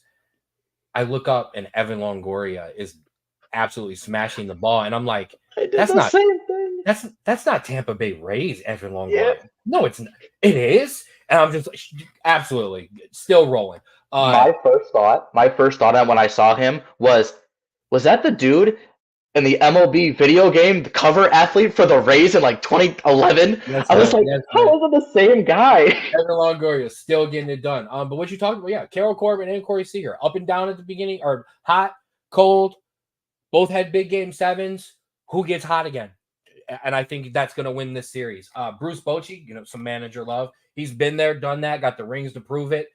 Don't sleep on Lugolo, okay? With the Diamondbacks, don't. He's a quality manager. Smart money is Texas in 6, okay? All right, that's what it is. Oh, speaking of that, boom. Okay, so smart money is Texas in 6. I've loved them the entire side, but man, these Diamondbacks though, and I'm actually going to pull that back down for a second. I'm going to put it back up. These Diamondbacks, man. And I got to give a shout out to our cousin Nate. Nate's loved this team all year. He's been driving me insane every time we make up baseball parlays every day, wanting the Diamondbacks in overs and under. I know I should just take Texas, but in my heart, like, this reminds me of the Diamondback series. They went 7. Schilling and Johnson. We've all seen it. Luis Gonzalez would a walk-off. Give me the Diamondbacks in 7 again. Yes, I like it. I like it. Bets for your World Series. Popping it back up. Here we go. Lock these in. Rangers opened up at -174 for this series, -162 for game 1. Arizona, as you see, plus 148 for the series, plus 138 for game one. However you feel it goes. That's okay. My MVP odds. I mean, this is a big thing. So obviously Corey Seager is the favorite at plus 550, but I like the next two. Garcia and Corbin Carroll plus 1,000, plus 550. I really, really like those two. I may have some money on both of those. If you're going deep, if you want a sleeper, Zach Gallen, Jordan Montgomery. If you think, pitching wins this and a pitcher comes through, I really, really like that. Your total bases, accumulative along the series. Once again, if you think the Diamondbacks are going to win, I like Carroll to have those the most hit or most total bases. And I like that. I like Marcus Stroman in there for the Rangers. I like that plus 700. I think that's tasty. I like that. I 100% agree with you on games, as you see. I have a split between 6 and 7, as you see, both plus 205. I absolutely think this goes 6 or 7. I don't think 4 through 5 have a chance. Watch us be absolutely miserably wrong, but that's exactly how I see that. Once again, let's keep it rolling. Ooh, lot to get through today. Okay, let's keep it moving to our last sport, but our favorite. You know what time it is, ladies and gentlemen. It is time for some soccer. Okay, it's time for some football. All right, it's time for us to bring it to you. So let's do a quick EPL review. We gave you some games last week, and like we did with our college football, where we kind of jump back through those, we're going to do it again this week. So let's start out with the Merseyside derby. Liverpool 2, Everton 0. We knew this was kind of coming. I want to give some love for one of my all-timers, though, who I never originally liked, but then when he came and was bought by Manchester United, I absolutely fell in love because, do I love a man named Ashley Young. Shown a red card after 2 very unveteran challenges. Liverpool took over from then. Everton tried to hold their own, but a Mo Salah double, won a penalty, and won a nice finish. Take care of the Merseyside derby. Should it have been 10 versus 10?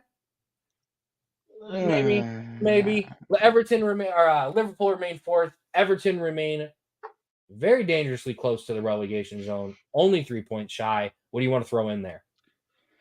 Not much really. They got unlucky with getting a red card early on. Had to defend the entire rest of the game. They held on pretty well, but Liverpool. They were patient. They waited till they were caught out, took advantage. Good solid win that we saw coming. Absolutely. Everton hung in for as long as they could, but all right. Our next one, Manchester City 2, Brighton Hove Albion 1.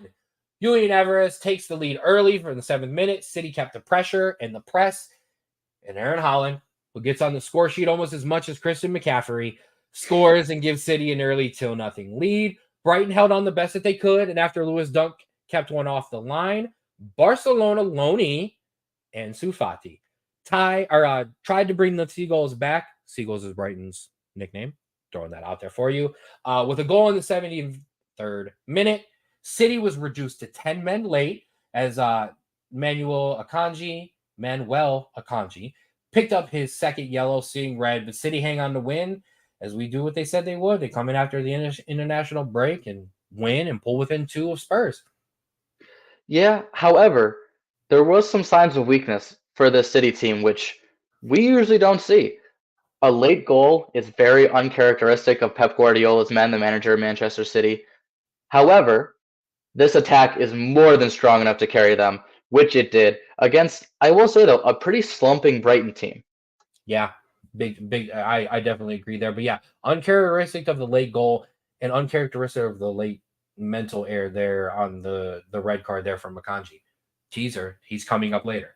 All right, let's keep it rolling.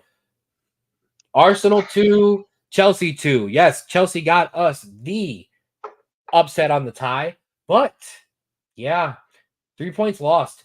Blues took an early lead behind Cole Palmer's 15-minute pen. A 21-year-old taking penalties for your Blues. I'm just going to look at you on that one. And a 48th minute Murdoch goal. It was a cross. That was not a goal. He absolutely meant to cross it, but it was beautiful and it went into the back of the net, so it doesn't matter. Chelsea went toe-to-toe with Arsenal's midfield and had chances to stretch the lead further. But a costly Robert Sanchez mistake and a beautiful Declan Rice first time finishing in the side netting pulled the Gunners within 1 before Leandro Trossard pulled the point for the Gunners. Gunners do it again with substitutions. Oh, Drew, sometimes ties feel like wins and sometimes ties feel like losses. I know that doesn't make a lot of sense to our American fans who don't watch games that can tie. But man, sometimes when you don't have it and you get a tie, it feels amazing. But man, when you're winning and they come back, it hurts. How are you? If you would have asked me before the game, hey, if you could, would you take a 2-2 draw? I would say 1,000% this Arsenal team is good. We're not bad, but we're not there yet. I would. Not when I'm up to nothing. Come on. Arsenal had 2-0. absolutely nothing going on dangerously in attack for the entire game up until that Robert Sanchez just gave the ball away. And then after that, they had the entirety of the momentum. Our attack was great, especially in the first 60 minutes, but that midfield and defense just could not handle the onslaught that Arsenal gave. Disappointing, yes, but taking a step back is an overall still a positive because this continues our momentum and our rebound from an awful last year and awful beginning of the season. So, am I very disappointed? Yes, but am I still excited and hopeful? 1,000%. I'll finish with on yours and then I'll recap Arsenal.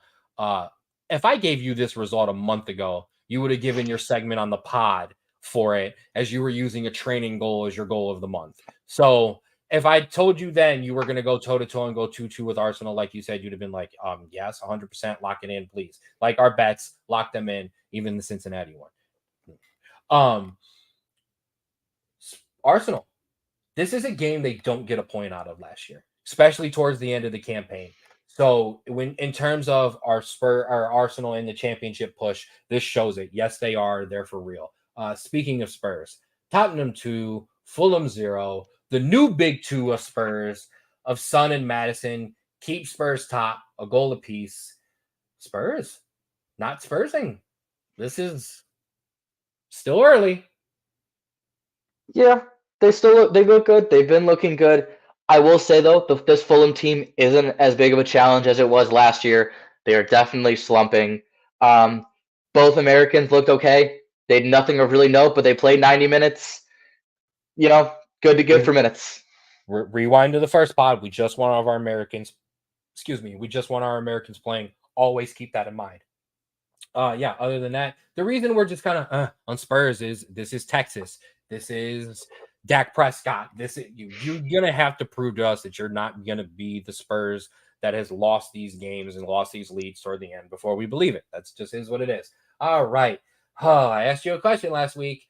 I couldn't really lose to Sheffield United, could I? Oh, we tried. Manchester United 2, Sheffield United 1. A Diego Dallo 77th top bin winner.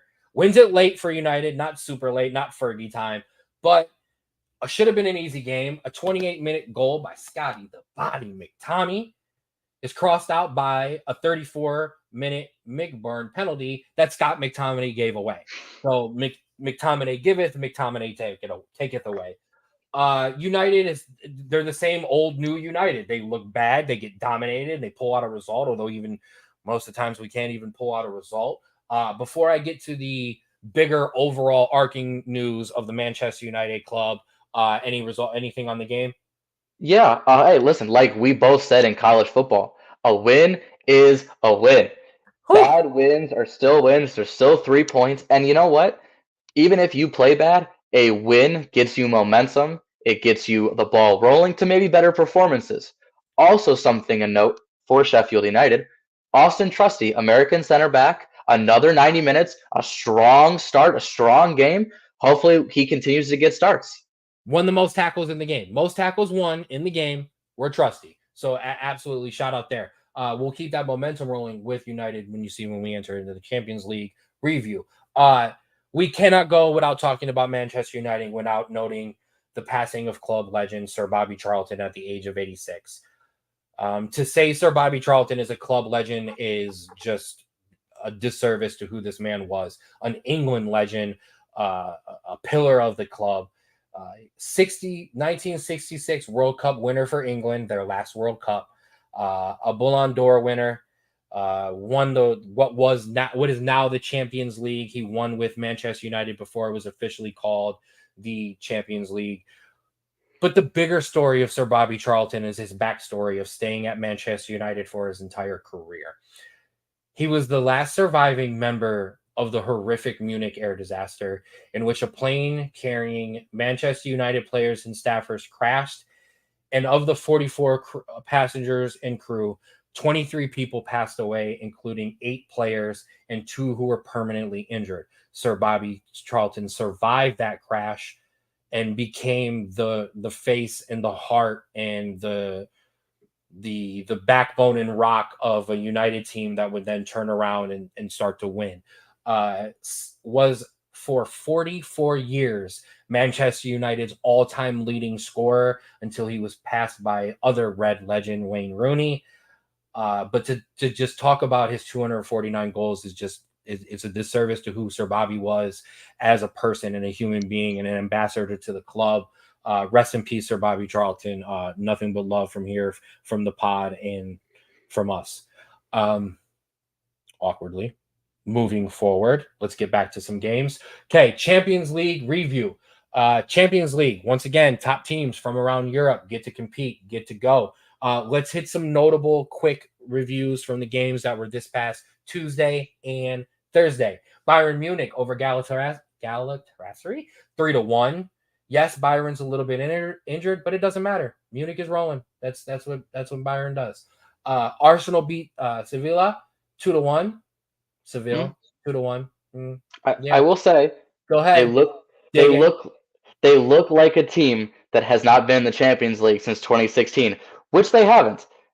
They won 2 early goals, but Sevilla really looked the more dominant team later in the game, especially, and it could have gone either way, honestly. So it's looking a little shaky there, honestly. And here becomes the difference sometimes, so you can at home focus in on the mentality here. We just talked about Arsenal would not have gotten this draw against Chelsea last year. They're in the title race. They're serious contenders. We switch over to the Champions League and we talk about shaky performance. It doesn't always carry over, and you can see the nerves playing in the Champions League for them because of how important it is to win that competition. You could win the Champions League and finish 10th place in your league and your fans wouldn't care because we won the Champions League. That's how important it is. So you definitely see that. Real Madrid cruise, of course, over Braga 2-1. I mean, Madrid doing Real Madrid Champions League things just like Bayern Munich. Whew. Manchester United survive. If you've been with us the whole entire time, it's the same team from college. Survive 1-0. After player of the match from this weekend, Harry Maguire heads in across to go up 1-0.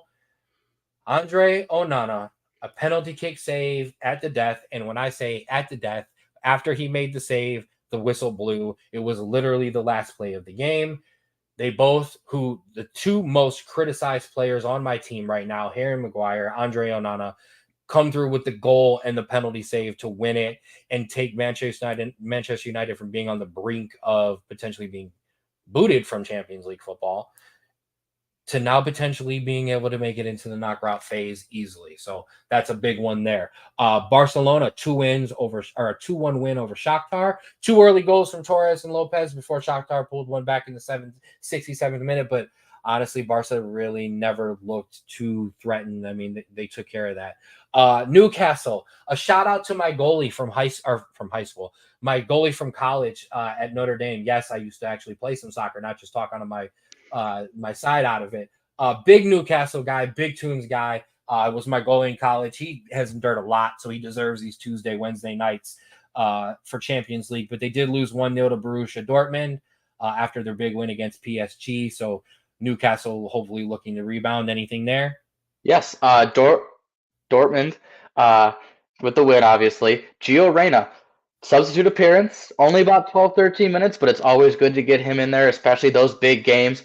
They trust him enough to come in late and really either seal the game off or defend and help. So that even if it's a little bit of time, it's still good to see. 100%. What do we talk about? Play. Just play, baby. That's what we want. So we definitely like to see that. Let's keep it rolling. Manchester City, take care of young boys. Hey, these names, it's what they are. 3-1. Worth pointing out, Akanji, who was red carded in league play. League play suspensions do not carry over into Champions League and cup competition outside of your league football. I know that could be a little confusing, but his red card will serve him a ban in the league. He gets to play in the Champions League. He made up for it and had a score. He had a goal. Aaron Holland. Like I said, 2 goals. Scores as much Unreal. as Christian McCaffrey. What do you want? Like you know what I mean? Like what can Unreal. PSG handle AC Milan 3-0. Mbappe, Colomani, Lee. Oh, it was a hard one to watch for our Americans. It really was. Christian Pulisic didn't have a great game. Neither did Musa. Talk to me. Yeah. Honestly, I think I got to disagree with you there. I think Pulisic looked very dangerous. Obviously, he created a lot of chances. Didn't shoot the ball a ton, but was getting it to Leao and Giroud, their other attackers for AC Milan. Yunus Musa trying to facilitate as best they can, but that PSG attack is unreal. That they were basically pinned down for most of the second half, could not get the ball out of their half, and when you can't get the ball, you can't score, and that's what happens when you lose 3-0. And I'm not even going to push back on you. That was a bit of unfair criticism for me to just say that they didn't have a good game. It's just that was a tough one. So definitely hoping to rebound there. Okay, let's hit our Premier League preview coming up real quick. Crystal Palace take on Spurs. Can Spurs keep unspursing? Chris Richards. Can we see Chris Richards maybe jump in for Crystal Palace? We'd like to see him get some minutes if possible. But yeah, can Spurs keep not spursing? I think they'll not Spurs. They're a big favorite, and if Chris Richards is gonna play, he's gonna have to play now. This Crystal Palace defense has been awful as of late, and if Richards doesn't get in now, I think that says something that they don't trust him because those center backs are looking terrible and they need a solution. And so why not give the young kid a chance? Okay, no, I please let him play. Arsenal, Sheffield United. Can the Gunners keep proving they're in it no matter what? Late sub magic again for Arsenal. I don't know. Sheffield United looked very punchy against Manchester United. They're not going to be a rollover. Let's see what Arsenal can do, but I think Arsenal will take care of business here. Yep, I think Arsenal wins heavy. Their attack is going to put them, but I would like to see if Austin Trusty gets another start, how he will play against top competition. You have to. I'm sorry. Yeah, I would say you have to. There's nothing he did in that game that would make you not bring him back in. You don't need to rotate. You're not playing. You didn't play midweek. Give the American another chance. Rolling again. Chelsea, Brentford. Can the Blues keep riding the momentum of good results and start to handle business against bottom half of the club teams, even though you are a bottom half of the club team or bottom half of the table club? Can you handle some bottom half clubs?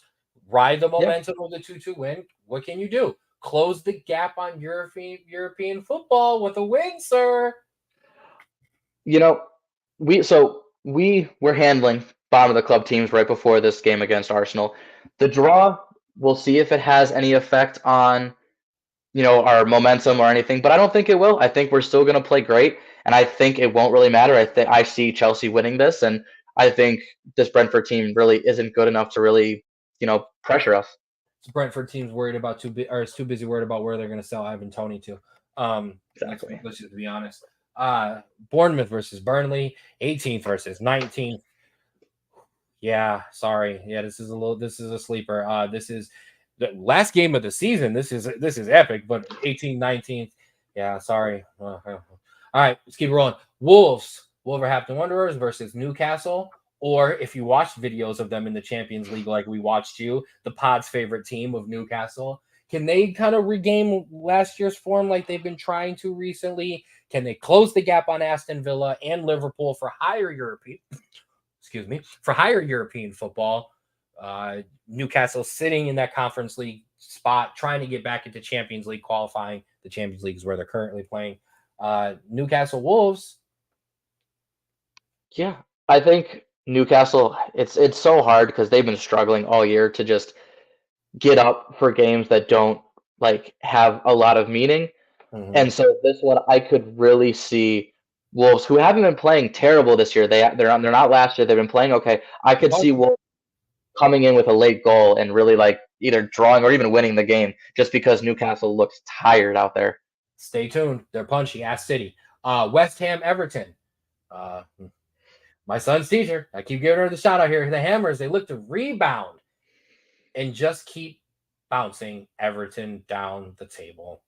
Man, sorry, Everton fans. I don't know if you're going to escape this year because it's not looking great. Actually, you may escape just because the teams under you are worse than the teams that went down last year. So that might actually save you. Anything else there? I think West Ham win this game, but Yeah, no, I agree. What Everton are nearing a relegation spot. West Ham, other than obviously that loss, they've been playing pretty well. Other than yeah, that, I think I have West Ham winning this one pretty comfortably. absolutely. Brighton versus Fulham. Come on, Americans. Come on, Americans. Brighton looked to rebound, and honestly, they should. They should pretty much take care of business against kind of a flaming Fulham team. Uh, Yeah, yeah. yeah, Aston Villa, Luton Town, same here. Villa are trying to jump Liverpool for that last Champions League spot and hold off Newcastle, Brighton, and Manchester United for Europe. Luton Town, great story. Glad to have you up. It's going to be great to see you for the last second or for the second half of the season before you eventually make your way back to the Champions football. Sorry. Aston Villa take care of business big here. I know you agree on that one. Liverpool and Nottingham Forest. Can Liverpool keep the aforementioned Villa underneath them? Can they kind of get back up in this title race? We've been talking about Manchester City. We've been talking about Arsenal. Obviously, we have to talk about Spurs because they're top. We haven't talked about Liverpool. Liverpool, are you here? Are you here too? Make some noise. yeah. I think. Well, see, Forest have been winless in their last five, and anyone who watches Premier League English soccer know that Anfield, where Liverpool play, isn't the greatest place to stop a losing streak.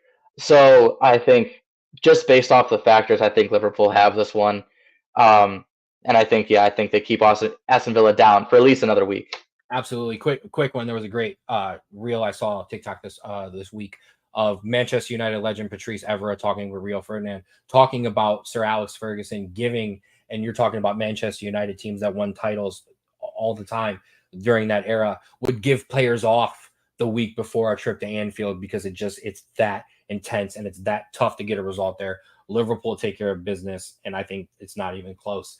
The game of the week, and this is not just because I want to talk about my own team. Yay, more me talking about my own team.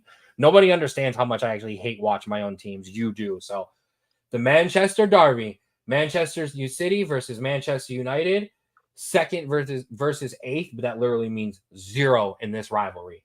3-1 in the last 7 league derbies. 3 wins for City, 3 wins for United, and a tie. City come in not just the more informed team, even though United have technically won their last 3, and City have won, 2 and drew 1.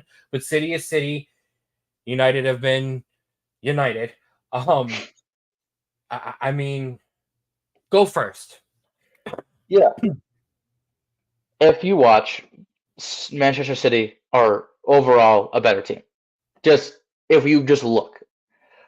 However, Manchester United always play Manchester City tough. They could be just down and out, have nothing to play for, but if Manchester City come to town, you are getting a good game. Manchester United are at home, and while they have been close games and maybe disappointing games, they have won games recently and are gaining momentum. While I'm not saying United have a chance to win, I don't think. I'm looking for a very close game that I think ends in a draw that to you feels like a win. Shout out to Ronnie. Shout out to Smooth. Another Manchester United fan. Glory, glory, Man United, baby. Harry Maguire, Onana, Rasmus Holland. We are here. Okay. This will most likely be bad, but I don't care. Let's go. United in 2-1. Manchester United. Upset alert. We are going. Manchester City. Not in the face, please. Just don't kill him. Just don't kill him, please. All right. We're good. Drew, one last trip. I'm out. You're driving. Take us around Europe for the rest of it. Yes, we got two big games this weekend. Saturday, and I think even if you're not a big soccer fan, this is one to watch. Well, go to Italy first. Go to Italy first. All right, fine, Go to fine. It's Italy on a first. Sunday, so we'll go to Sunday. We'll come back. We'll rewind. AC Milan at Napoli. Sunday, 3:45 p.m. Games for NFL are just about to end. You can flick this on. Two of the top Italian clubs and two of the biggest clubs in the world, AC Milan, Napoli, going at each other. It'll be a great game. However, if maybe you're saying, I don't want to watch just two random teams, like we mentioned, Christian Pulisic, Yunus Musa, always getting starts for AC Milan. If you want to watch some Americans play, that is a game to watch. You see it, Americans abroad. You see them up there. Touch it. Napoli, current title holders. They won last year. The Sassuolo, that's what it's called in Serie A. They won it. Milan are real challengers this year. This is a big game. All right, let's hit it. It's the biggest game in soccer. Okay, biggest game in football. It's why I saved it for last. It's why I jumped in on him. It is the El Clasico. It is Barcelona. It is Real Madrid. It is the best rivalry in soccer. I said it again. What more can I say? I mean, shout out to Jay-Z. What more can I say? If you watch, here's my bet. No, it's the El Clasico. Give me some, though we don't need it, give me a reason to watch El Clasico. Yes. So let's say you've never watched in your life and you want to get started. These are two teams that are not just the best Spanish teams, but could be argued are the best teams in soccer ever, just historically. Real Madrid have the most Champions League trophies, which obviously, if you don't know that, that's the top in all of Europe. Barcelona have been a constant icon in soccer with the likes of Lionel Messi, Neymar, Ronaldinho, if you go back that far, and then if we go to Louis Figo, David Beckham, Cristiano yes, Ronaldo, these are the guys. Oh, those are some Madrid guys, but these are the guys who have played in this game. The real Ronaldo, the original OG Ronaldo, and Cristiano Ronaldo. It's there. Here we're good. We're gonna move on to some bets. We're gonna continue to talk about the El Clasico because the El Clasico is in my bet page, our last one. So those are the games to hit. Of those games that we talked about in the EPL, I put us together another beautiful 5-team parlay. Okay? Absolutely. You see it there on the screen. 5-teamer. Spurs, Chelsea, Arsenal, Aston Villa, Liverpool. Put them together. Another 5-teamer plus 434. Rock with it. I'm here for you. This is what I do for you. Okay? Now, if you want to big dog it, 5 ain't enough for you. Ken, we've been hitting our 5-teamers. Let's keep going. Sprinkle in some Newcastle, sprinkle in Brighton. That makes it a 7-teamer. You see the odds jump. It goes from 434 to plus 1333. Big money stuff. Ken, 7's not enough. We are hot. I am on fire. I want fuego. Put in Manchester City over my Reds. Look at that. Plus 2214. You want it? There it is. I gave you a little. I gave you big. I gave you a house payment. I don't know what else you want from me, okay? There's my bet on the El Clasico. That's why we awkwardly transitioned. You want my El Clasico bet? I bet if you watch it, you will absolutely enjoy it. If you already watch football, there's no question here you're tuning in. If you haven't watched, watch it. Those soccer jerseys that you see on the streets, the one that's kind of red and blue and stripes, that's the Barcelona team. The one that you see with the white and that big crest, that's Real Madrid. Those are the teams that the kids are watching. Check in and see this game if you haven't. I promise you'll like it. Some upsets, if you want them, we've been hitting. Wolverhampton, plus 320 to win, plus 300 for a tie. I like it. Everton, I know. Merseyside Derby, flirting with relegation. They've responded before. Plus 240 to win, plus 250 to tie.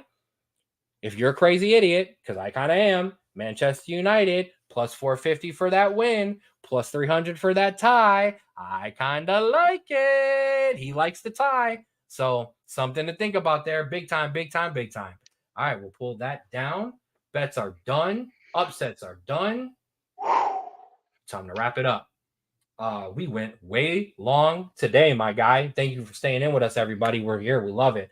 Kind of more of a longer format today. We've got some things in the wraps. We might kind of try to break this up. Might turn into multiple pods. Not really 100% sure. We're gonna talk this out.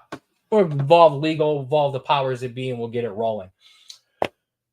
To wrap things up, want to give a special thank you to the Westside Lightning, Garfield Youth, and the Howard Huskies for having the 216 Sports Network as part of your season. And we absolutely look forward to working with you guys in the future and anyone else that we will be working with in the future for the football season. We absolutely appreciate you, and we hope you enjoyed it. Go back in and check out some of those games on the YouTube page. There's great games. There's triple overtime games. There's a great Baldwin Wallace game that we were a part of. Great stuff in there. Check it out. Also, 216 Sports Network, brother, check out Rico McGee in the Sports Minute multiple times all week. All things sports, NBA, NHL, NFL, all of it. If it's trending, Rico's hitting it. Rico's talking to you. Okay. Also, like I said, we have a name. It's coming. Okay. Legal is getting ready. Legal is taking care of it. Okay. So that will absolutely be there. And we'll see. I may have one more special guest before we say goodbye. Are you coming here to say hi? You coming here to say hi?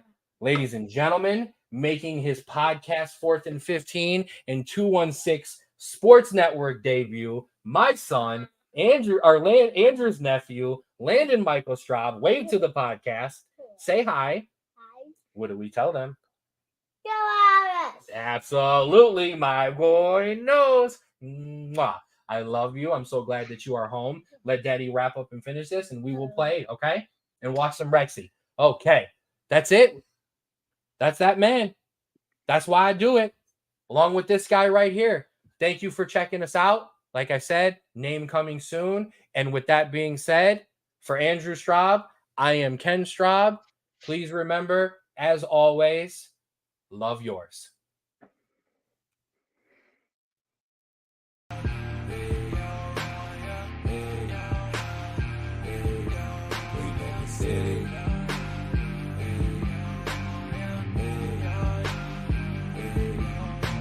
City.